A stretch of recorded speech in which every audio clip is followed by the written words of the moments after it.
दूसरी चीज, वो कौन से प्रोजेक्ट्स थे जिनमें पैसा इन्वेस्ट हुआ? It was nothing more than a Ponzi scheme. ये जस्ट एक पॉन्जी स्कीम थी, एक टोपी घुमाने का एक कारोबार था कि एक के सर से पैसा घुमा के दूसरे की झोली में डाल दिया और दूसरे की झोली से तीसरे के पांव में फेंक दिया।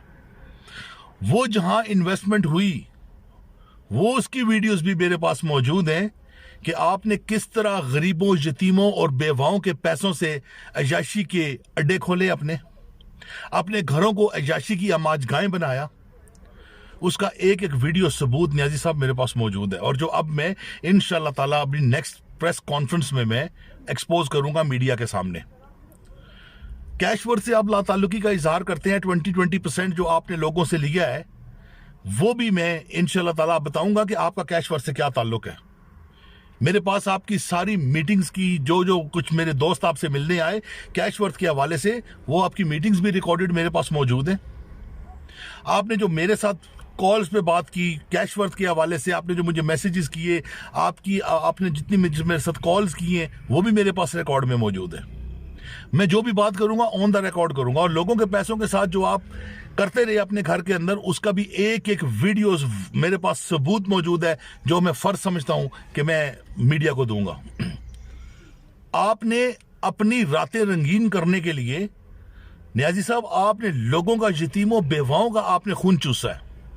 You were running a Ponzi scheme company, and I was being told from your own missus a very long time ago, the gentle lady from Malaysia, she told me that Saifur Rahman Niazi is nothing more than a scammer.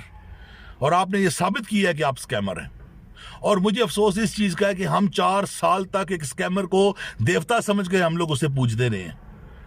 Pretty shame on us, pretty shame on us।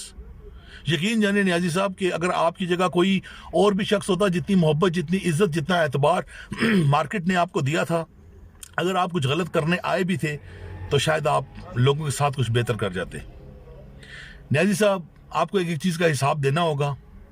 Monday को मैं इंशाल्लाह ताला तकरीबन कमोबेश 200 बंदे के साथ मैं एक प्रेस कॉन्फ्रेंस कर रहा हूं अपने शहर गुजर खान के अंदर, जिसमें मैं हर एक चीज मीडिया के सामने एक्सपोज करूंगा। उसके बाद मैं अगली press conference Islamabad press club में करूंगा, फेडरल में बैठ के, और उसके बाद उन्हीं लोगों को लेकर मैं FIA के पास जाऊंगा और FIA के साथ जाके बैठकर बात करूंगा कि सर, ये कहा जा रहा है कि you are the very vital part of Niazi साहब, you guys have got the personal connections with him. फिर मैं नैब से भी ये पूछूंगा कि सर आप क्या कहते हैं जी, आपके भी नियाजी साहब तो कह रहे हैं जी आपके बड़े पर्सनल टर्म्स हैं उनके साथ। तो इंशाल्लाह ताला नियाजी साहब, इस दफा I am standing against you, और आपको इस दफा मजा आएगा अपने अपोनेंट से मिलके। So nice of you. इंशाल्लाह जितनी इज्जत मैंने आपको दी थी नियाजी साहब, अब B4U को मैं हमेशा कहता था मैंने अपना खून दिया है, और नियाजी साहब मैंने जितना खून B4U को दिया है इंशाल्लाह वो मैं वापस आपसे निकाल लूंगा। ठीक है, अल्लाह पाक आपको खुश रखे। अल्लाह हाफिज।